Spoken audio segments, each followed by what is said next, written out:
Zoom for a wonderful evening that we're going to have a great conversation tonight. That's what it's all about. It's about empowering women. Savvy Ladies is all about empowering women through all the stages of your life, your career, from college to planning for retirement and living the life you want to live. That is what tonight's panel is all about. I am so pleased to introduce our panelists, and I'm going to begin with Lauren Young, our moderator. Lauren is a dear, dear friend of Savvy Ladies. She's been working with us, a friend of Stacey Francis, our founder. And Lauren Young, if I may take a moment, you'll hear from her tonight, but she is a lifelong journalist. And I know we have some journalists and writers in the room, so tap her for, the keys to her success. But it's because I believe she lives her passion every single day, and she loves what she does. And that's what we're going to talk about today is loving what you do every single day, because then it's really not the job, but you love what you do, which I am really privileged today to do what I love doing as executive director of Savvy Ladies. So I see that as a blessing, and you find it. You may not get it immediately, but you get there eventually, and then you can love what you do. Lauren Young is, she's the digital expert, personal finance and workplace writer for Reuters. And she covers Reuters. Everyone say it together, Reuters. It's okay, everyone calls us Reuters. And she covers everything from workplace to business to retirement, personal finances, life lessons. She's covered all those subject matters. She is a Philadelphia native. Shout out to Philly. But she calls Brooklyn her home. Last night. Hey, Brooklyn. I wanted to say you're almost a lifelong New Yorker now. Yeah, I've lived in New York longer than I ever lived, but Philly is still home to me. Like, I don't know about for people who are from somewhere else, but Brooklyn is my home, for sure. Absolutely. I'm going to introduce Francesca Vitale here to my left. Also a dear friend of myself, but also of Savvy Ladies. She's going to share her story. She is a wealth advisor at the Bank of America. And she's going to share her story, her journey, her voyage of how she has raised two beautiful sons and puts family first, but also her own personal work needs and how she's developed a really great clientele base because she works with wealth management, helping plan life management of wealth with families that are her clients. Next to her is Kira Forbes-Belgrave, who is here with us from the JP Morgan Chase Wealth Management Team. She is just thrilled that you are here with us tonight. You focus on inclusion and making that a customer experience so that the clients, the customers you work with, feel comfortable and trusted at JP Morgan Wealth Management. The clients, Black, African American, Hispanic, Latinx, you make them and their families feel comfortable, which is fantastic. Our world needs it more and more. And I'm really excited for you to share your journey, your strategy on how you landed there and your success stories. Liza Streiff is here, and thank you so much for hosting this great event in the space here. It is fabulous. Liza's going to share her story as how she grew to be CEO of a company.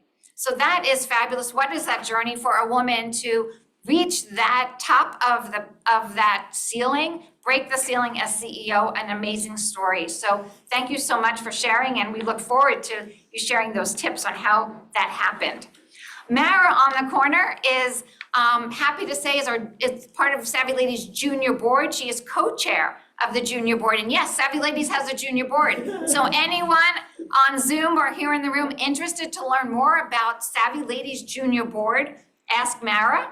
We are recruiting. We are bringing on new members to the Junior Board. It is a fantastic group. It's a great way to understand nonprofits, organization, and uplifting. We're launching a mentorship program for our Junior Board as well. So we care about our volunteers, we care about our board members, and we want to teach, which is what today is all about, teaching. Mara is going to share her journey. She was just promoted recently over the last couple months to be VP at Mastercard, and she will share that journey. So with that, I turn it over to Lauren, and have a great night. So one question for you. Yes. Logistics for the people who are watching. Logistics for people that are watching.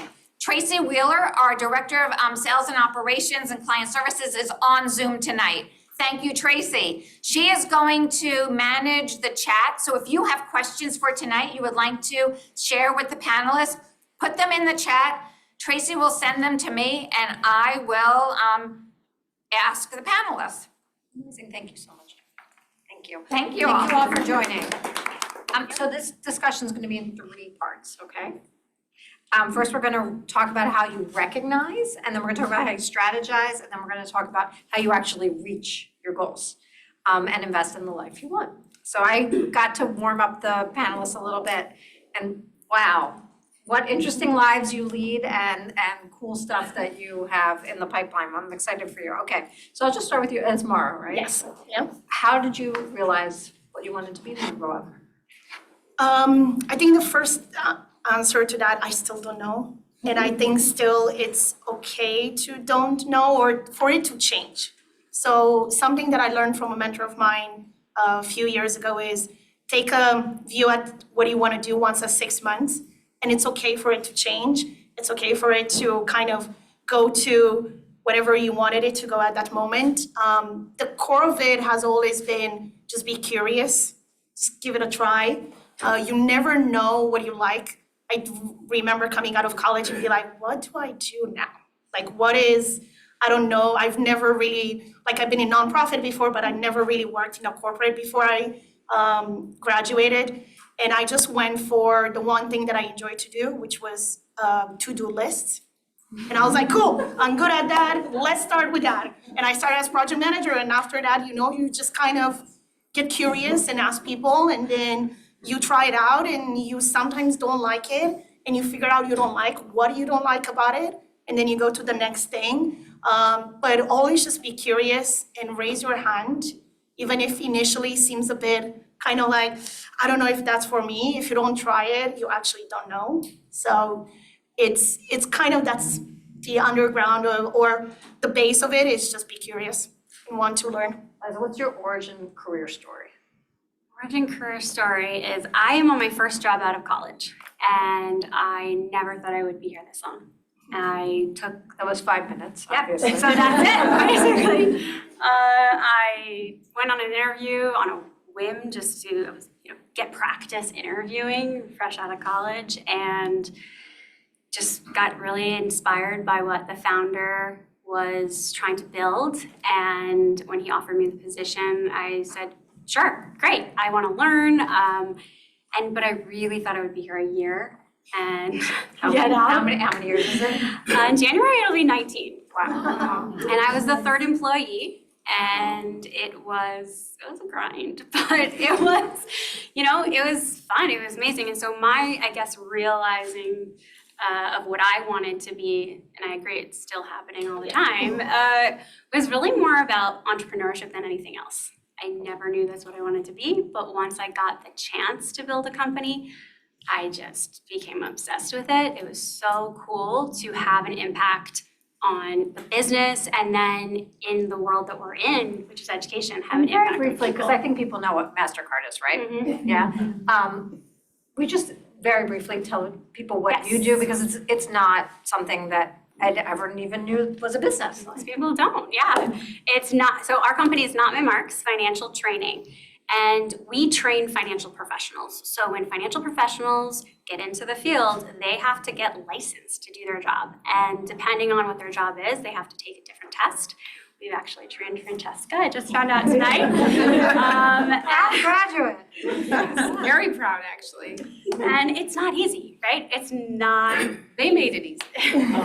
but the process is not. It's not. And so I not only became obsessed with entrepreneurship, but in really being able to make a learning journey more effective and being on the other side of education in the financial space. I mean, people everywhere feel daunted by learning financial terms, whether they are not associated with the industry or working in the industry. So you take that plus a high stakes exam, it's stressful. And so I just became really obsessed with how do we make it not so stressful and how do we make it better? And I've been here ever since. That's amazing. All right, so my origin story very quickly, because Judy mentioned it.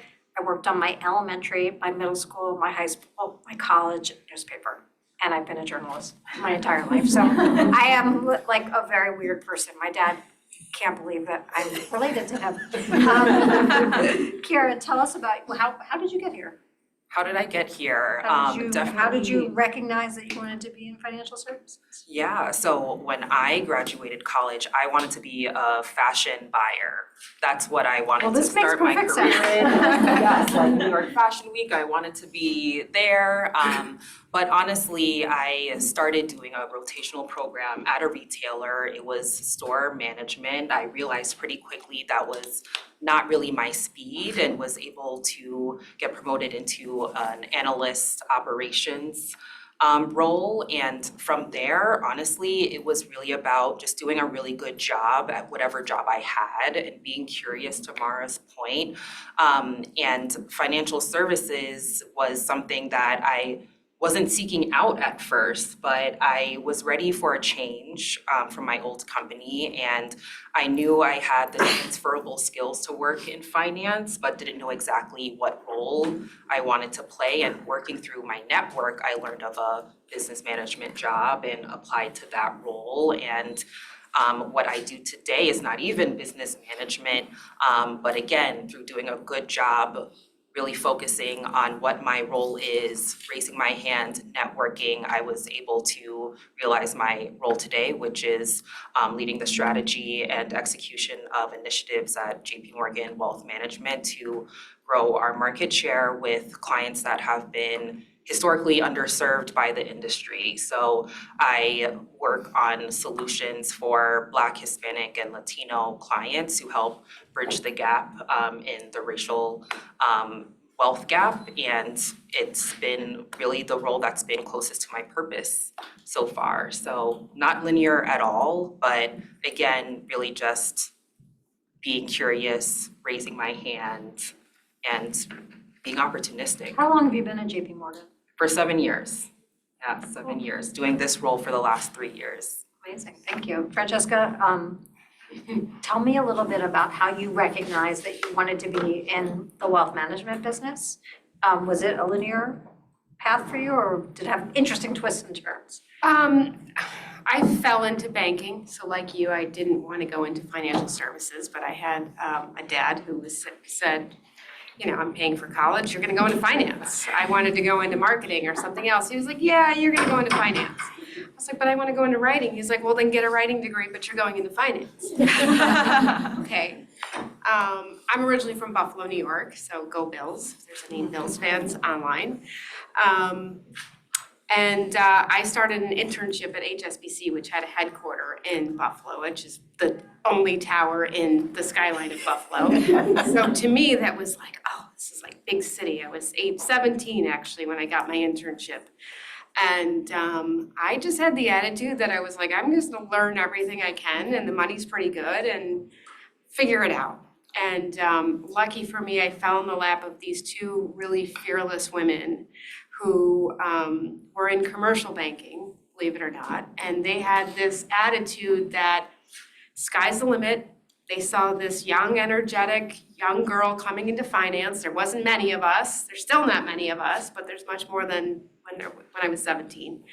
And they just helped me kind of get out of my shell and have this like outer body personality at a young age, and like, don't be afraid to go and ask that person to go sit in their meeting. Like, let's go and meet this business owner, and let's go knock on doors at all of the manufacturers in Buffalo and get their business, and why not, what else are we gonna do? So I got this experience at a young age of being out of the desk and out in the world and meeting business owners, and I really loved that part. I think it tapped into what, I didn't know it then, but my own entrepreneurial spirit of being able to build a business within this institution. So like you, I loved fashion. I found out there was a fashion apparel lending group in New York City. So I emailed the head of the business. I was 19 years old and said, I'm coming to New York this weekend. I would be honored to meet with you. I didn't even have plane tickets, but she was like, okay. So I booked my ticket. My parents were like, you're going where? I'm like, I'm going to New York. And I met with her name is Diane. I met with Diane and she was like, you know, Devil Wears Prada type. And Diane, if you're watching. but she did, she met with me and she had great advice and she's like, well, get into the program. You know, very point blank, get into the graduate program. So there it was. I got into the graduate program by skin of my teeth. I came to New York and long story short, I just ended in this world of banking. But again, it was a woman that influenced me to go into private banking and wealth management in this space because I saw this glamorous, super sophisticated woman walk into this boardroom and I was like, oh my God, I gotta have lunch with her. I wanna be her. And I did. I said, I loved your presentation. Can we get coffee sometime this week? And she told me what she did and I was like, just sat there like in awe. Did you have a similar? I just love that because it was one of the first advices I got when I joined Mastercard, which one, I didn't know what they do either when I started, to be fair. It was fresh out of college, but someone said the easiest way to connect with someone is go and listen to them. And if you resonate in any shape or form, it's so much easier to connect after that with them. To just like, hey, I heard you speak about this. I love this one point that you said. Would you like to talk with me more about this?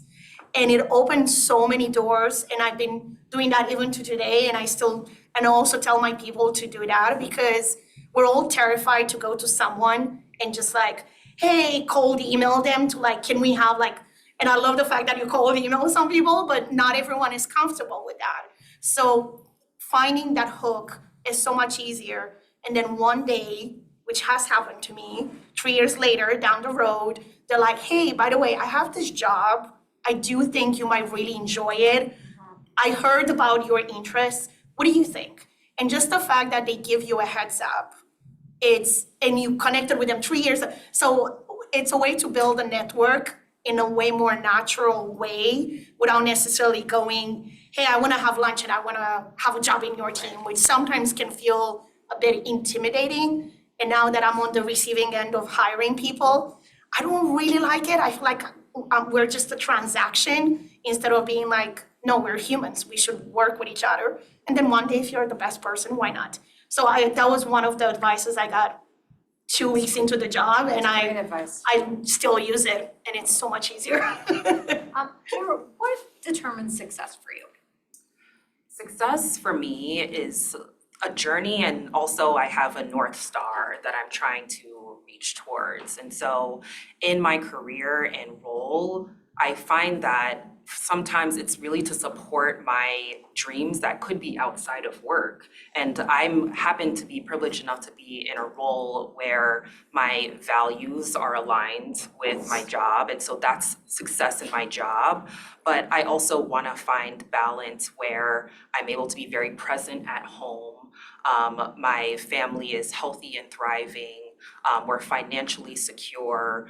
I'm able to have enough energy and capacity where outside of work, I'm able to spend time doing things that I'm interested in, grow my skill sets. And so the combination of those four things is what success is for me. And having a career or a job that helps support that, for me, is success. And my job could change in another 5 years. And if I think about whether my role is challenging me and allowing me to grow my skills and it's again aligned to my purpose and values, that's what I consider to be successful.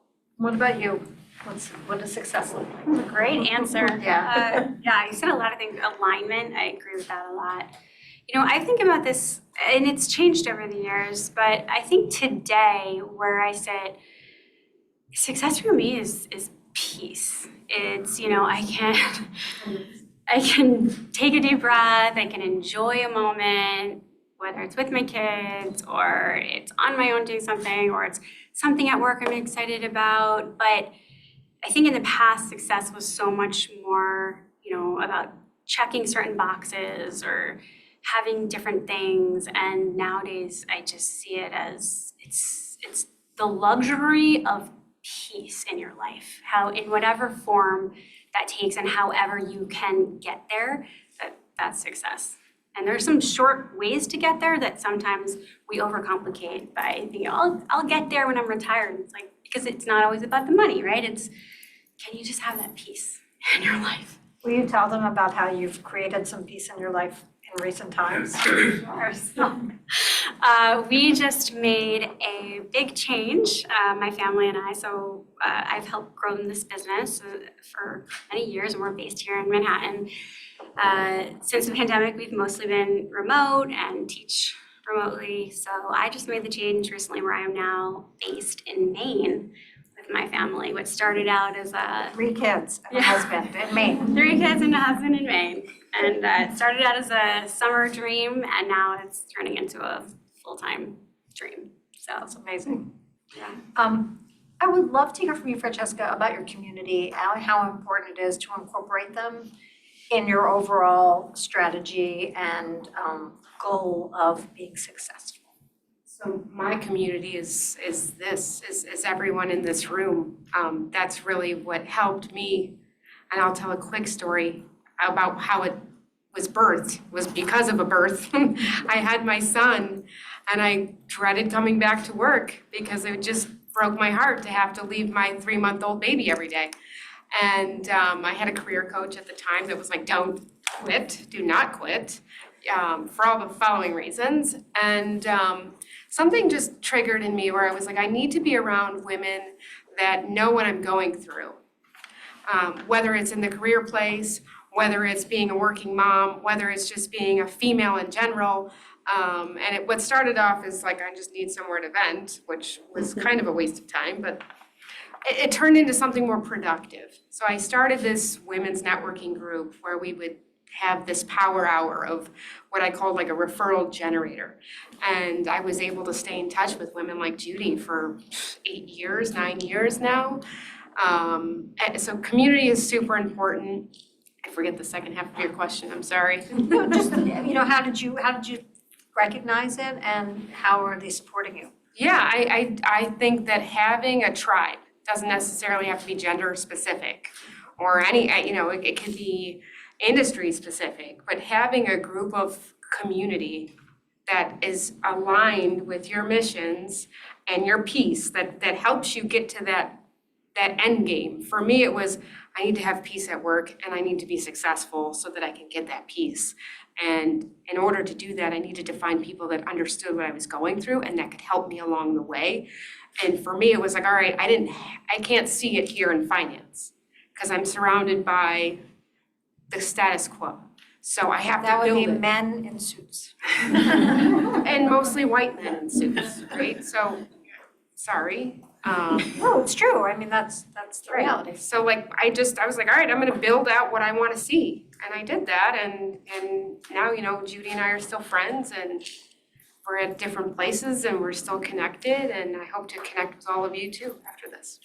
Tell me a little bit about your community, because I imagine that it's probably involved with the industry, right? Yeah, and so something Francesca said that I found really interesting is like building out the community you want to see. And I think I also originally approached it that way. A lot of what I consider my community, or what I'll call like a board of advisors, could be like past colleagues, mostly women that were in finance or in the old company that I worked for, and were going through the same things at the same time, same stages of life. And those I consider to be maybe more peer mentors, and a lot of them friends. But over the course of my career, I realized that, mentors and sponsors and people who might have be a little bit further along in their career or might be somewhere where I'd like to be.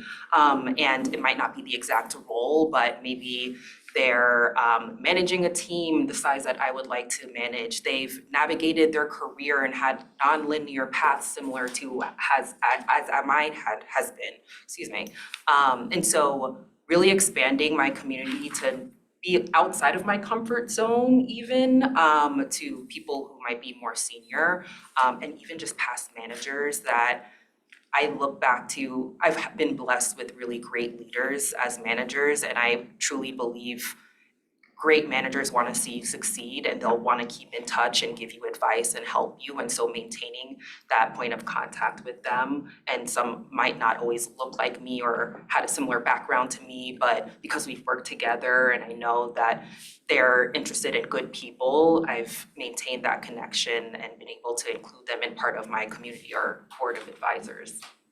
I will say that as a working mom, and I know that some of my mom friends are watching right now, having a community of mom friends in Brooklyn who can look out for my kid if I can't make it. I would always have the ones who were the emergency contact, that I knew they were down the street because they literally lived down the street from school. And it's not just professional network, but there's also a personal network, which is really important to have, because your life just can't be work. It has to be more than that. Otherwise, no one's gonna write on your tombstone that you worked 72 hours in September of 2024. They're just not. That is a right? guiding principle. Right. I think about that. Like, if I'm on my deathbed, will I remember that I, stayed late to finish that deck because of the important meeting? Or am I gonna remember that I missed like my son's school event or something? They're And saying the only people that remember you worked late are your kids. Yeah. I always think about that and I'm like, oh, And your pets. your pets, your family. I'm curious about your network, because you weren't born in the US. When did you come here? How old were you? So I came 8 years ago. So I'm born in Romania. And Hence the moved beautiful accent. and I moved about 13 years ago. Actually lived in 4 countries. US is my 4th country. How many And- languages do you speak? I speak English, I think, and Romanian, but I can understand a lot more. So I call it survival skills. So I can do German, Dutch, Spanish, Portuguese, Italian, French. Yeah, Romanian. And a is bit of, Romance language. it's a Romance language, so, and a tiny bit of Polish, just because I lived there for a bit. But thank God for Europe. One of the things that I appreciate so much about it. But going back to that, like leaving Romania by myself, my whole family still lives there. Finding community outside of what you think it's going to be, that's the important part. Sometimes you don't expect the people who are going to be in your community.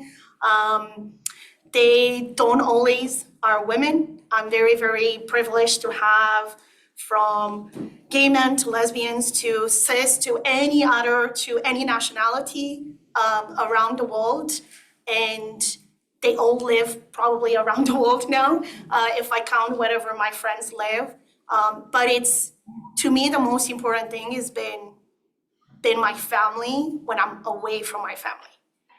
From personal, I remember the first week at work here, 8 years ago when I moved, I went to my boss and I was like, so how is this medical system in US? Because I am so confused, and I think what is all these, I remember just going to her and just being like, I'm completely beyond confused. So having that trust of asking people, and it's okay to ask.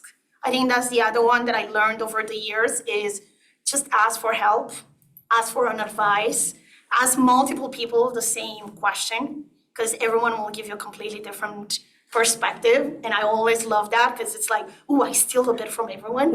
Steal shamelessly. There's no shame in it, honestly. But I think my guiding principle has been community is my family when I'm not there. So I always base myself on that. And trust your gut sometimes with people. I think you interact with some people and you're like, ooh, my gut is telling me that they're awesome. I don't know why, but I'll find out at some point. I'm gonna move to the strategy part of the conversation, because I'm mindful of the time, and we could probably talk to these amazing panelists all night. Did finances play at all into your decision-making when you were starting out in New York, right? Yes, finances played a role in all of my decision-making since I was probably in middle school. I would lay awake at night calculating how many hours I could babysit, when I would get my working papers, all of the different things. And that really was the guiding framework of how I made decisions and how I lived my life, how I spent my time since a young age. I knew college was very much going to be on me, but then particularly in college, and one of the reasons I'm very drawn to the Savvy Ladies mission is my family that had been very up and down financially my whole life. My father was incarcerated. There was no money. There was lots of debt. And my mother had been completely in the dark on everything financially. And so what had been important to me as a child, knowing, okay, I need to make this money and save these things and go to college and all these things, was just now, it was cracked open to another layer where I will never be in that position. And one of the reasons I'm also passionate about financial education in general. So yes, it definitely was a deciding factor, of how I landed and ended up in this field, but then what grew into a passion for what we were doing. And then ultimately what kept me here, because there were so many times in my career where there was something more interesting, something more glamorous, something, whatever, where I was gonna leave. But my guiding principles from a very young professional time in my life were very clear. And it was financial stability for a future family I was gonna somehow have someday, and security, and freedom, flexibility on my schedule. So those were the things, and I knew that was something I could achieve here. And there were times, let me tell you, I was ready to not be here, and there were, shiny objects all over the place, but I stayed, and like you said around the community, I decided I'm gonna build the company I want around me. I wanna build the company that not only is gonna drive me forward, it's gonna drive my family forward, is going to create the lifestyle to drive an entire team of people forward, and that's what we're here to do. How many employees? We are about 45 right now. Cool. Yeah. The intersection of time and money and value. How do you prioritize that, and how is it important to you? Time, value, and money. I think they are the priority. They change. It's interchangeable. Some days money is more important, right? If you have a big client meeting that you have to go to, that you've been preparing for 3 months, and it just happens to fall on a really important day that your kid is going to the zoo and he wants you there, you make a decision. You make it up to him. Maybe you take him to the zoo on Saturday, and you can't go with him on the class. So I think you prioritize things that are important to you, but sometimes it changes. It's like what we tell our clients in wealth management. It's retirement's important, spending is important, enjoying your lifestyle is important. There's all gifting is important, taking care of your family. How do you prioritize those? You can't. They constantly move. So all those things are crucial to success. But again, it goes back to I think the common theme here is your alignment, what's important to you. And that's gonna change. When you're in your 20s, what's important is, am I gonna have enough money to go out on Saturday or go and buy the pair of shoes or whatever it is.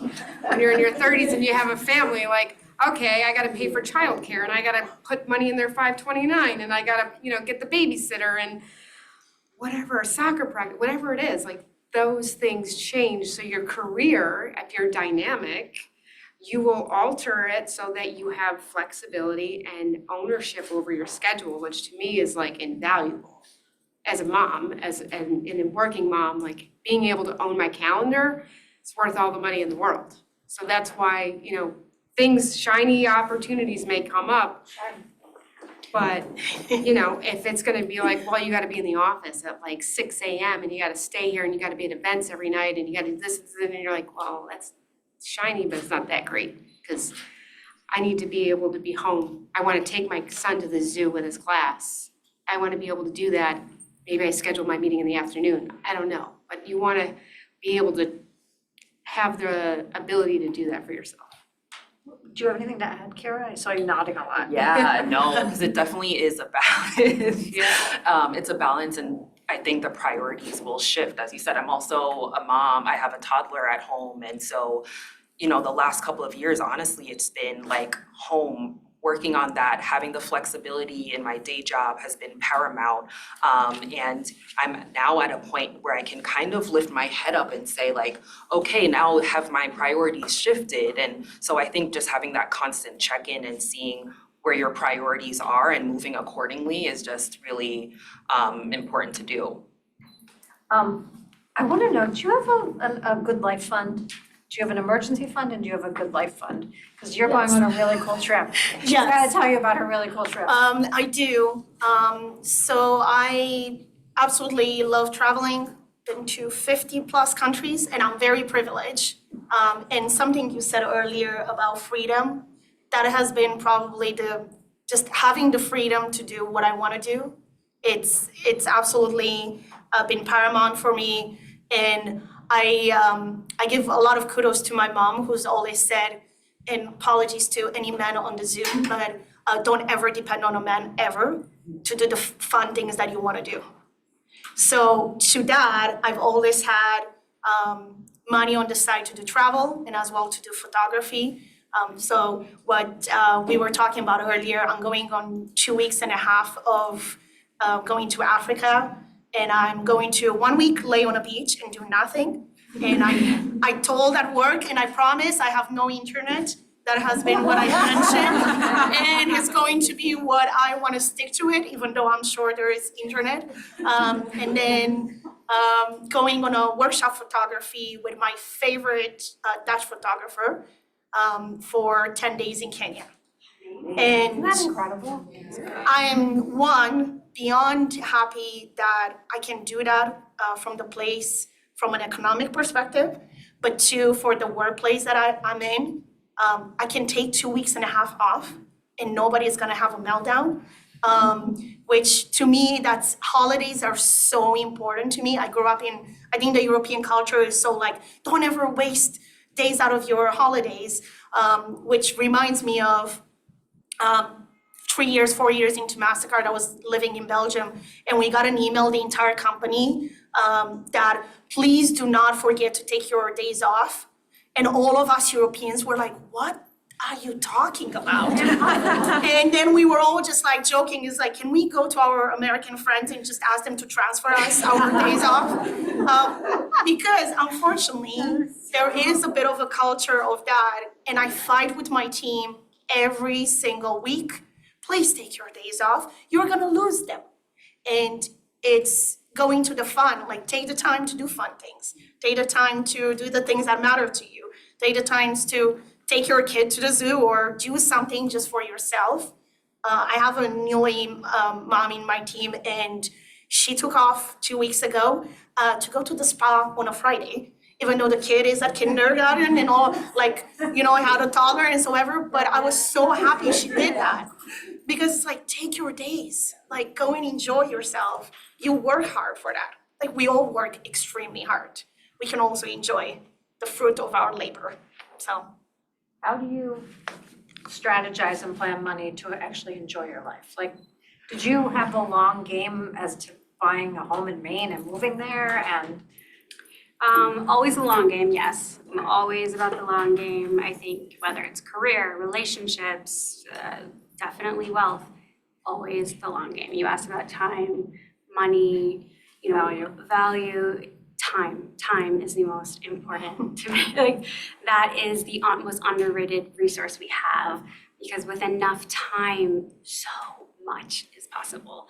We sometimes get stuck in the short-sighted, but anyways, yeah, so long game, right? It was college, okay, it was paying for a wedding. Again, I didn't even have a boyfriend, and I was, okay, someday I need to pay for a wedding, so let's plan for that. It was future house, all of these things, I mean, they took time, and all of that, obviously is in parallel with your ability to earn, but not that alone. I mean, so much of it is about what do you do with that money, right? How do you spend that money, and how do you live beneath your means? And once you conquer that, and so How many people in this room live beneath their means?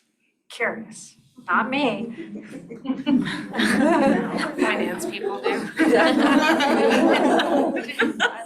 For those on Zoom, Zoom, it's not that many. It's not easy. I mean, It's not easy, no. It's really, really hard. And I think it's the same thing, you know, whether it's physical fitness or financial fitness, it takes discipline and it takes knowing what you want in the future helps you say no to the thing that's fine right now, but not really what you want. Do you designate, because I do actually do this, while I say I don't live in finance, I'm a saver. I mean, I'm a personal finance expert, so if I did not save, that would be really bad. But I have like pots of money in different places, literally, for different things. Is that? Yeah, tell me. Yeah. I want to give it. So it's For like sure. the wants, the needs, wants, wishes, kind of Yeah. how we start the conversations. But yeah, it's not Yeah. bad, Karen. No, I mean, I'm sure you tell your clients this all the time. I think about my goals, and so it's the same thing, having money set aside for each of my goals, whether it's a short-term or a long-term goal. And then I do have a fun account because I want to be able to go on the trip and not hear like, oh, well, it's so expensive and blah, blah, blah. No, we have money in the Money fun saved, account, yeah. here we go, transfer Right. it over, we're Right. booking the flight. So, yeah. It's important that, and we talk about this with clients all the time, and you're like the perfect candidate, right? The long-term goal, we love that. Like, don't touch the money, just let it sit there and compound growth. But yeah, that's an issue too, is like, we're not the money police. You work very hard. You've built this nest egg, you've built your net worth. Enjoy it, and enjoy it in a responsible way. Like you said, set money aside, label it. You can title your accounts, this is my fun account, this is, but have a system. And I don't want to be the sales pitcher here, but Right, no. we can help you with that. Your advisors can help you with that. Having not grown up in America and coming into this like bizarre retirement system and healthcare and all these things, how did you pivot to figure this out? Or are you still figuring it out? I've read a lot. What do you read? Aside from Reuters. Reuters, of course. In all fairness, we do consider Reuters, at least in my family, like a very reliable source of information. I grew up with, hearing about Reuters my whole life, so. I think just anything and everything from Wall Street Journal to just like going on, I do go sometimes on Savvy Ladies website, and I'm like, hold on, what about this topic? Like, I don't know as much about it. I'm very lucky to have as well a financial advisor, which initially it taught to me like, oh my God, this is like a big life adult decision. But I'm so happy because we talked about, I have older parents who live in Romania and who I have a fund on the side to help them one day. They might never ask me for help, they might never need it, but I do want to have it there in case I do need it. The other thing that actually I learned from my mom is always have 6 months of savings on the side. So emergency, you never know what happens, so just have 6 months on the side. Especially to me, I remember a few years ago, I heard about the point of, I think in case of Americans have an emergency, if it is more than, I think it was like $200, they get in debt. And I was just like, that's insane. So that's why I loved it even more when I heard about Savvy Ladies, to get engaged with them, to educate people about put some money on the side. And so I do have the fun helping your parents, flights, just because they cost so much to go back and forth sometimes. Black days kind of a thing. You never know what happens, and when you have an emergency, especially in US with medical and all of that, it really scares me as a European, because I'm like, I don't understand how this works. So I much rather have way more just in case. And I hope, knock on wood, I never need it. Great. And we're gonna start moving into the last part, which is reaching your goals. And I have a question. I have a question, so I'm before we gonna get to the last part. Share a question, because I think it's appropriate time. Okay. From one of the women on the Zoom, could the panelists speak on how to be a financially secure single woman who doesn't have children, in their 35 years old, they love what they do, they love their job, but how do you start planning for a financial future? What are some of the things they could think So about? the question is, how do you plan to be a financially secure single woman? Single In your 30s, but with the goal towards the future. Do you want to start? Get a financial advisor. I with all honesty, I do, like, I'm good at my job, and I know financial advisors are good at giving financial advice. So why not trust someone who they have the knowledge, the education, the guidance. They will, virtually smack you over the head if you do a, stupid spend, or even if you think about it. Like I think of Ashley, who's my financial advisor, as my coach also, as my sounding board, as someone who I can be honest with and just be like, hey, this is what I'm planning. Am I being reasonable? So she can really tell me about it. And to me, that's the best decision I've done 3 years ago. And I'm so happy because it's also a bit of that anxiety taken away. At least to me, it was, because I was always thinking, it's like, oh my God, if I retire in this country, would I even have enough money? I don't even, especially as an immigrant, I feel like sometimes you are over anxious about it. I don't know, I'm assuming, I will let some of the Americans talk on it. But to me, it will be just get someone who really knows and ask your friends for financial advisors. I feel like it's weird just to Google. I think having that part of community that we were all talking about, I'm sure someone will know someone else to help you out with that. And by the way, ladies, and this isn't necessarily a plug for you, but this is a career, a field that is growing. There is a huge need because of demographics and the wealth transfer, and particularly women, that there are not enough financial advisors. So if any of this sounds interesting to you, you might want to talk to Liza, you might want, anybody here, but that is actually a real career where there is growth. Do you have anything to add to that for somebody? Yeah, I mean, I think that's great Somebody who advice. planned in middle school. Yeah, I would just already. start with what are your goals, right? So what are your goals? What do you have them? Because I think unless we have them, it's going to be really easy to just spend what we have in a really great life right now, which is, again, not bad if that's your goal, but where do you want to be and at what age and all of that. So I would just get clear on your goals. And also she mentioned 35, so I'm assuming mid-career, and she said single, no children. Like, that's also amazing, because back to my favorite resource, time. You have time to, is it the job that you want to be in? Is there an additional income stream you want to get going on for the long run? Because, man, the time you might be able to carve out outside of that, whatever job you have, that's luxurious to me, thinking about the opportunity there. Perfect segue into the last part of our conversation, which is reaching your goals and achieving what you want in your career. So I'm curious, I'll just start down here. Francesca, did you take any risks to reach where you are now? Oh, 100%. I mean, I moved to New York City from Buffalo at 21 years old and didn't know a soul, and started off at 42nd and 5th, and, was extremely intimidated and it looked like, completely doe-eyed when I got there. So that was a risk. And you take loads of career risks, knocking on doors, cold calling, which seems like a lost art today.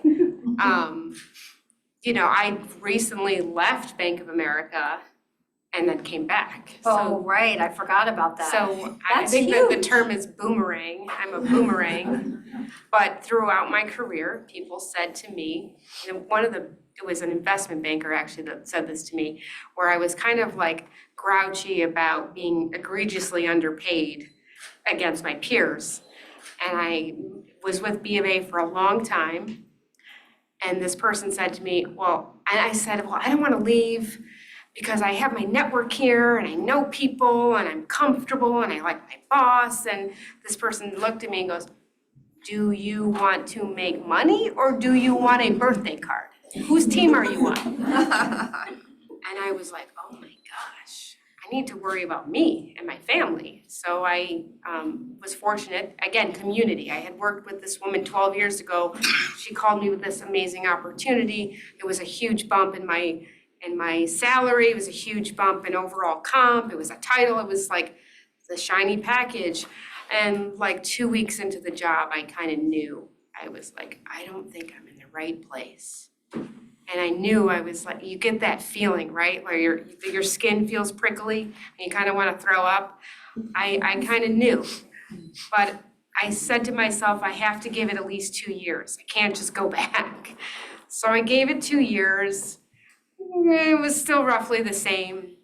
And I'm a firm believer in never burning a bridge. I'm a firm believer that, that was taught to me from my parents, like you always leave on a good note no matter what.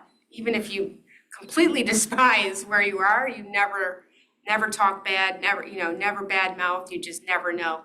And I got in touch with my old supervisor. I said, can we just get lunch? I just want to pick your brain. I'm kind of stuck. And it was a purely informal conversation, and she just was kind of like, cut the shit. Do you want to come work for me? I have a position. Do you want it? I'll start the process. And I was like, yes, I do. And it was great. And she lined up the interviews because you have to go through the process again. And the beauty of, I knew I wanted to come back to B of A because the grass is brown everywhere, right? But I knew the devil, I knew the systems, I knew I could be able to just get back in there. I mean, half the systems still had my stuff on it, which was great. It was still password secure. We were able to unlock it. It was like I never left. It was beautiful. So things just, and I'll never forget when I came back to get fingerprinting. I hadn't told anybody I was coming back, and somebody that's so near and dear, it was like a sign from, my God, right, or the universe or whatever. He was there, right there, and I was like, Wendell, and he's like, you're coming back. And it was great. It was like, and I texted all my family and friends, and I'm like, it had to be a sign that I see one of my old boss, my old colleagues. He's just a gem of a human, and it was, things work out. You have to take a risk. You have to jump. Sometimes jumping is the only way to get that pay bump, unfortunately. It's kind of that what's the word I'm looking for? You're in big finance too, so sometimes they don't pay for loyalty. Yeah. And you have to make that jump. You have to leave. I don't want to say it was a mistake because I learned so much in 2 years. I learned a lot about myself, about the role, the experience, so nothing's ever lost. But yeah, go ahead. Anybody on this panel has ever been laid off? No, but I've had a location strategy impact my role. How? So I talk about taking risk. I was in a business management role for a couple of years, and essentially they were processing a location strategy that was impacting my role. And they were like, you can go to Plano, Texas, or you can find another job, and all this was said a lot much nicer than that, but that's essentially the choice I was faced with. And there are folks who didn't want to move, who couldn't find another role, who were essentially laid off. And so I kind of equate that a little bit, but I was lucky enough, again, going back to my leaning on my connections, was able to find another role that eventually led me to this one that I'm in now. But I'd say I had also been in a situation where folks around me were getting laid off, and I felt like a sitting duck. And that was one of my first companies out of college, and it felt like a risk to stay, even though my role was safe. Actually, we were reorged. I had a new manager. I was set, but I didn't like the feeling. And I feel like you mentioned kind of your gut feeling. Sometimes you have to lean on that a little bit. And that was my signal, like, maybe I should make this move for myself and figure out what's next for me and not wait for someone to tell me what's gonna happen to my role, even though at the time it felt safe. So yeah, that was probably the first time in my career that I had to take a risk and look outside my company, outside my industry, lean on my connections again. And that's how I made my way to JP Morgan. But yeah, I think there's times in your career, and depending on the season of life that you're in, where you can have more tolerance for risk than other times. I'd say when I was earlier in my career, it was a lot easier to do that than it would be for me to do something like that now. But yeah, risk also comes with being in your role for too long. And so we're all risk takers, I feel like. Good point. That's a good Yeah. So again, it's really just measuring what your risk tolerance is, what you're looking for in your next role, and, you know, pivoting accordingly. Liza, we've heard that money doesn't buy happiness, but money matters. Tell me how you react to that statement. Money does not buy happiness, but it buys freedom. It buys the opportunity to do the things that make you happy. You know, and it's not even about luxury. Like, sure, a vacation can make you happy, whatever. But to me, going back to what are my guiding principles, it was stability. So money can give stability to my kids. That makes me happy, right? And so it's a very important tool. It's a mechanism to not just wish for the life you want, but to strategically move one chess piece after the next to build the life you want. So it matters. What would you say about money and happiness?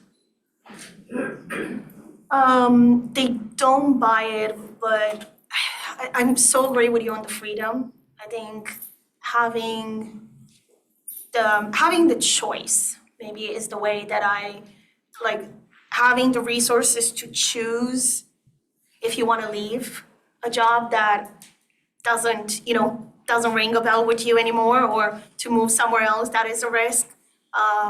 I think the choice to make your own choice without others making it for you, I think to me that's where I think having that financial stability is, I choose every day to do what I want to do.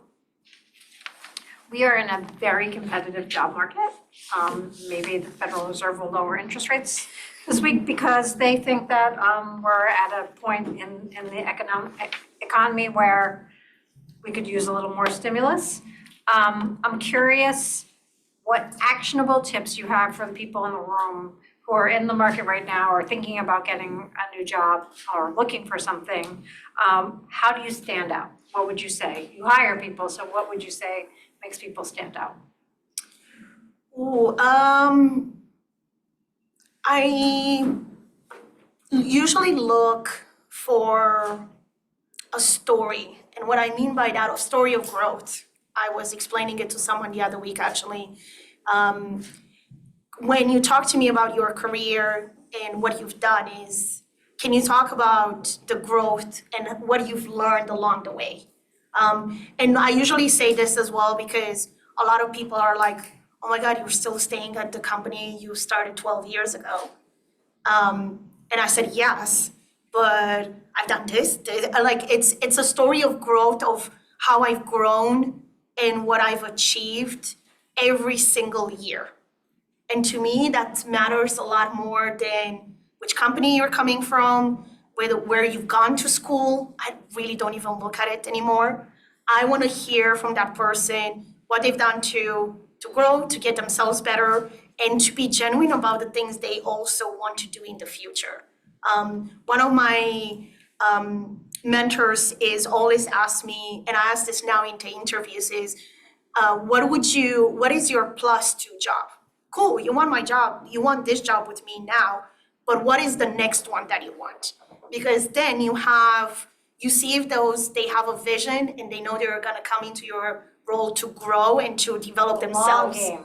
Yeah, to develop themselves for the next one, or are they coming there because it's safe, or are they coming for whatever other reasons?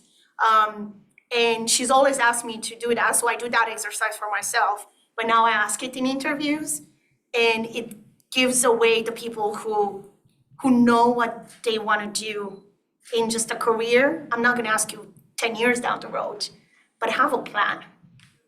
What tips do you have you hire a lot of people? Similar, I would say, the story is important because it just tells you something about the choices that they've made. And I'm looking for that initiative, and not just telling me you take initiative, but you can see it throughout what they've done or haven't done. And for someone in the room tonight, you had she was talking about she's looking for her next thing, and she's already gone and taken the first exam she would need to take if she ultimately got the position. And that to me sounds okay, like this person's serious. I said choose fine. They're taking I have a proven gut feeling. action to drive themselves forward. They're not sitting there waiting, because that's what I'm looking for in an employee. I'm not looking for an employee to show up and say, how's the company gonna make my life great? I'm looking for an employee who's gonna show up and be like, I'm already thinking about how I can make the company great. And you can see that in the choices they've already made.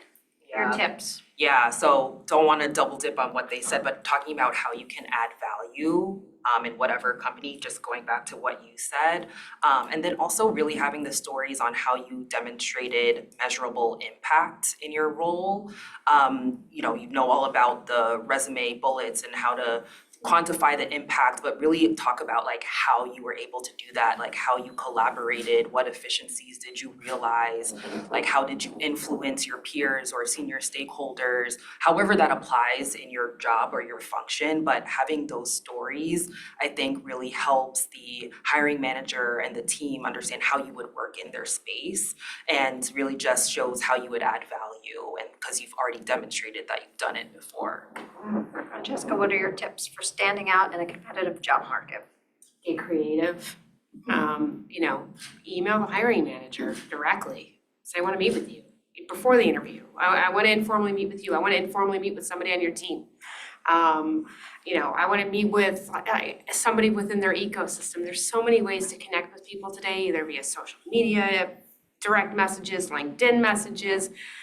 There's ways of getting in their ecosystem and getting on their radar that's beyond just applying for the job and going the same route that 98% of the other people are doing. So if it's a competitive market, then you have to be competitive and you have to stand out. So don't be afraid to be aggressive. Go to events like this, tap people on the shoulder and say, I love what you said. Is your team hiring? I'd love to work with you someday. Or how do I do it? Who do I meet with? Get involved in your own community and ask who's hiring. Or ask if they know somebody in the space that you want to get in. That's the quick path of least resistance, because if you know somebody who's there, if they can put your resume at the top versus going through the job rack online and then you get bottom of the pile and they may never get to you. So it's, networking. I am a big proponent of LinkedIn Premium, by the way. It is absolutely worth it. And it's tax deductible, job search expenses are tax deductible, but it's a great way of finding people who can get your resume to the top of the pile. We have a question. A question from some of the women on Zoom. Re-entering career. I think we have some people here in the room as well, re-entering the workforce, having not been because they took time out to be a mom or raise their family or take care of a parent. What does that mean, and what are some of those tips I think you would recommend they could translate? So the question is how, for women who have taken time out of the workforce for various reasons, how do you re-enter? What are your tips? Have you hired any people who have taken time out? I haven't personally, but I know there's companies who have specific programs, and I know Mastercard has of re-entering yeah. returnships, which I think are absolutely great. But the one piece I would say is we all, but when you're not in the workforce, you're still working. Not working from home. So I do feel like there's some transferable skills that as a mom you have that totally are used in the workforce. And from organizing yourselves to planning to, finance to budgeting I would have no, I would have that privilege of having someone apply for a job like that. Walk me through it. I'm personally not a mom, so educate me on the skills you got while you were not in the workforce, because I don't know. So taking the time to educate me and show me, and the examples I think we're talking about, I think there is a good way to influence the ones who are not necessarily in that position. I see you making interesting faces. What do you Yeah, think? no, I like what she's saying. And I don't have a lot of tips or experience. I haven't done that myself. I know many amazing firms have these programs specifically for this. But in just the women I know and the things that I've observed, I just think we make too big of a deal of it, meaning owning our story. And I really like what you said, because just owning the fact, yeah, okay, took time out, did these things, but there's so much of this sheepishness I see in It's about confidence. women. Yeah, like, oh, I took this time off. I invested this time, this precious resource in my family. That was my priority. Now I'm getting ready to go back to work. Move on, right? It's like they stay in this, like, this is going to now be my identity and I can't possibly move forward. And you see it holding people back, and they are, so that would be my thing, is just stop holding yourself back, because you are so capable, and especially mothers work incredibly hard. Incredibly hard, so. Yeah, my old boss said, I worked for a team that was all working moms, and he was a man, our boss was a man, and he loved working moms because we were the most organized people. He said if we could just have working moms as his, because deadlines, efficient, in, out. I'm mindful of the time, we have about 5-6 minutes, and I would love to take some questions from the room. If anybody has questions, I have a few more I can ask, but you have these amazing panelists who have a wealth of knowledge, and I would love to hear a question from some of you. Yes? Hi. So I work in Karina here. I work in a venture capital firm, female founded. We invest in female founded companies. My question here is, what will be your strategy to get more women writing checks? Because our cap table is full of men. So the question is, From your Karina works in- perspective, what can we get? Like, what is the strategy to get more women, like women in this room, to become more LPs? so Karina works in a venture capital firm, and she's saying the people who write the checks are traditionally men, for the most part. How can we get more women investing in venture capital, but also just investing in women, and it's a larger thing. What do you think? We need more conversations like this. I think that's the start, because you have to break this just daunting, mystifying idea that I the couldn't green succeed in finance. I couldn't possibly, and I've been to a lot of those events and rooms, and full of all sorts of amazing financial professionals, but I'm usually in a sea of men.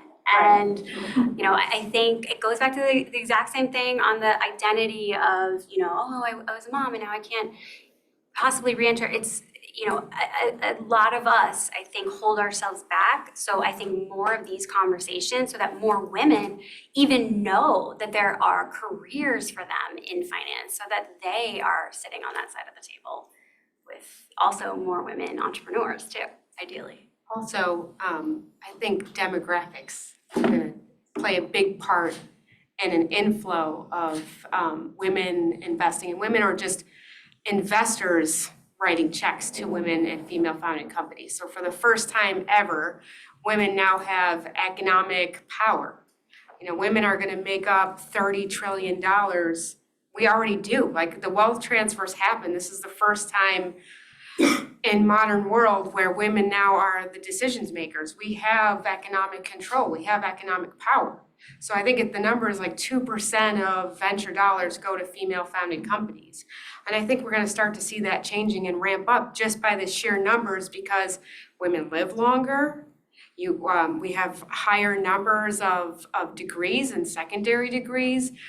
There's more women of color now that are having degrees and longstanding careers.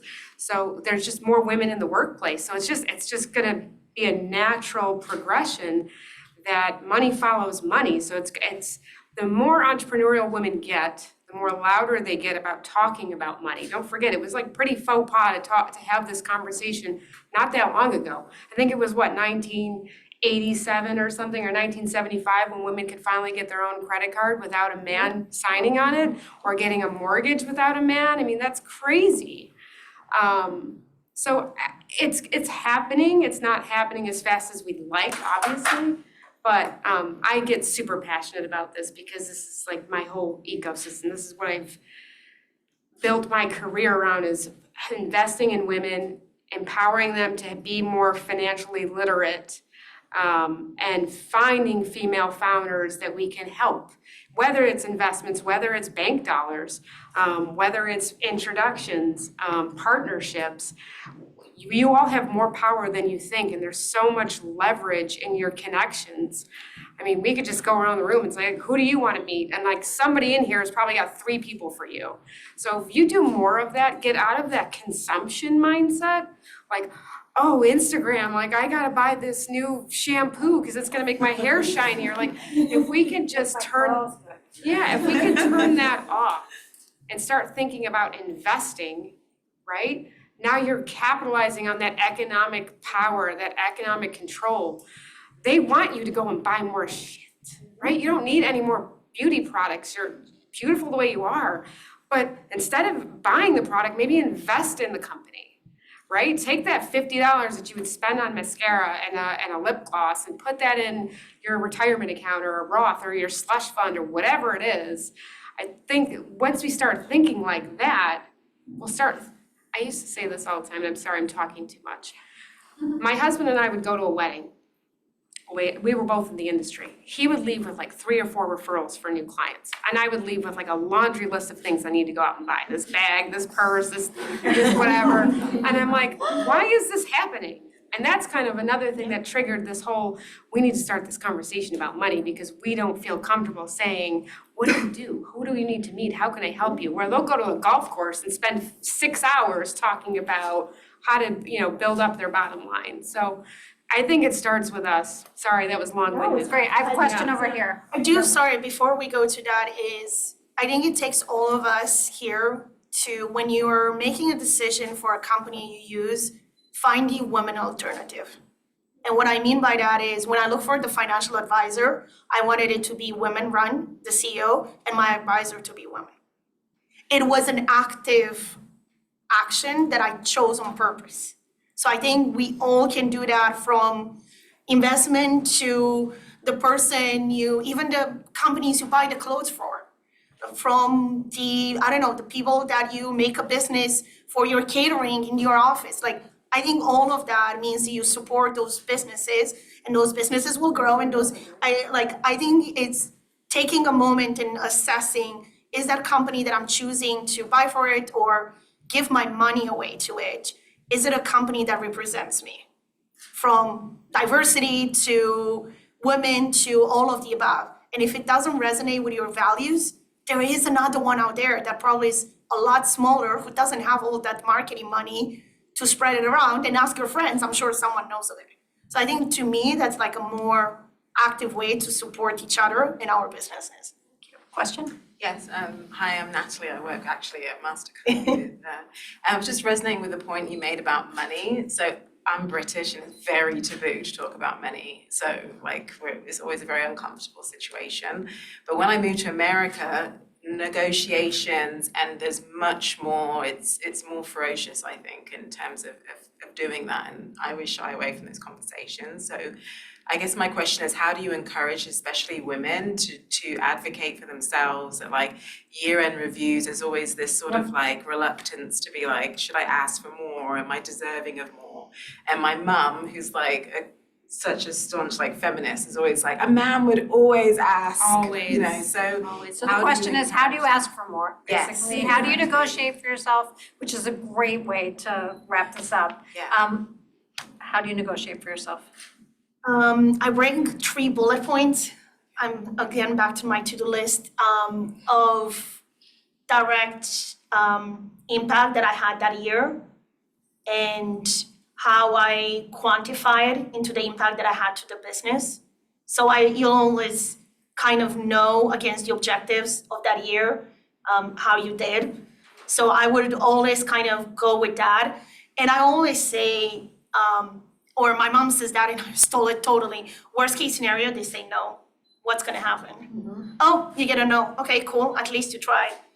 Are you gonna die out of that no? No. So I think it's, and go to other friends, other women's friends, that's the other one that I've done, to run through your spiel before you ask for it. Because I feel like I've done that, actually with a friend of ours, Ruth, of like, hey, I'm trying to, would you say it this way? Would you say it differently? And like have them be the devil's advocate. It makes you feel a lot more comfortable when you go into that discussion. How do you, people probably ask you a lot. Now that you're the boss, but you know, it could go either More way. you guys though, definitely more you guys.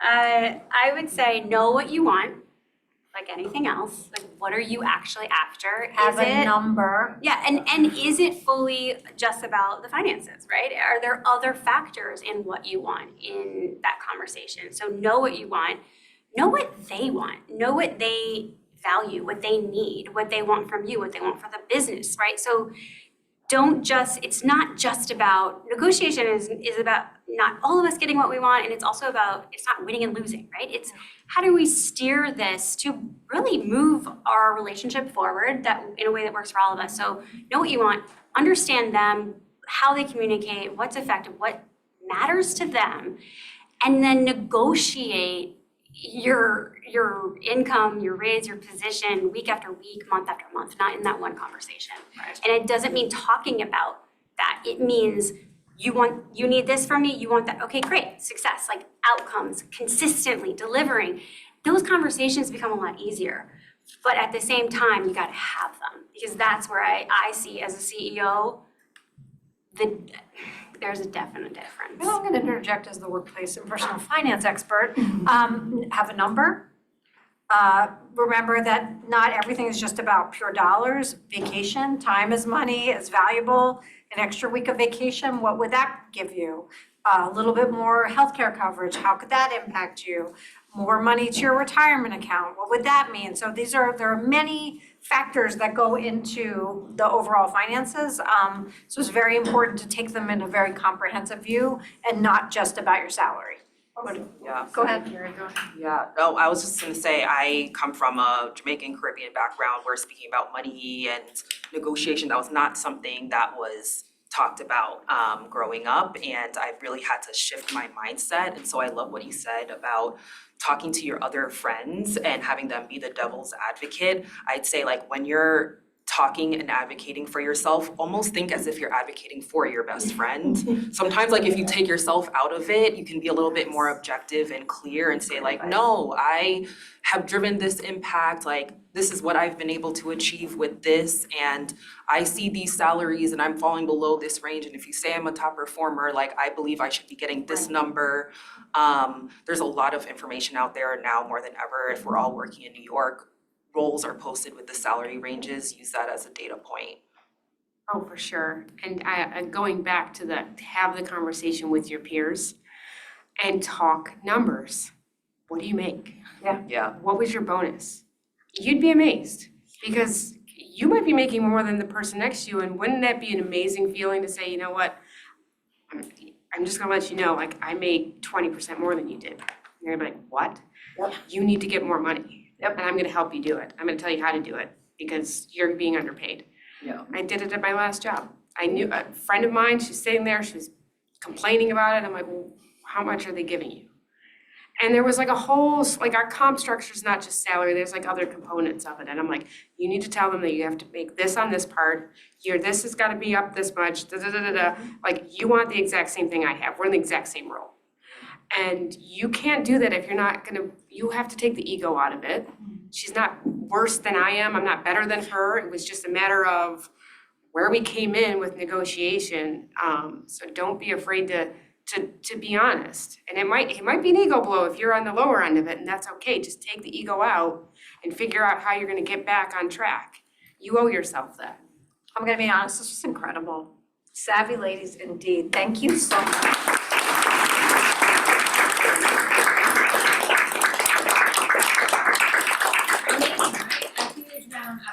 Really. On the chat is incredible. Where have your ladies been all of their time? They wish you had entered their lives earlier. So great information. We are recording. We will be sending the recording to everyone here in this room, everyone on Zoom. And use Savvy Ladies. We have an amazing website if you haven't visited. We have a helpline. We can answer questions. We can refer to different CFP. The CFP board.org has a great list of financial professionals. We can talk to you about rework programs that we know of. There's a list of many different companies that offer rework opportunities for consideration, and also put you in contact with all of the great panelists. So thank you, everyone. Have an amazing, amazing night.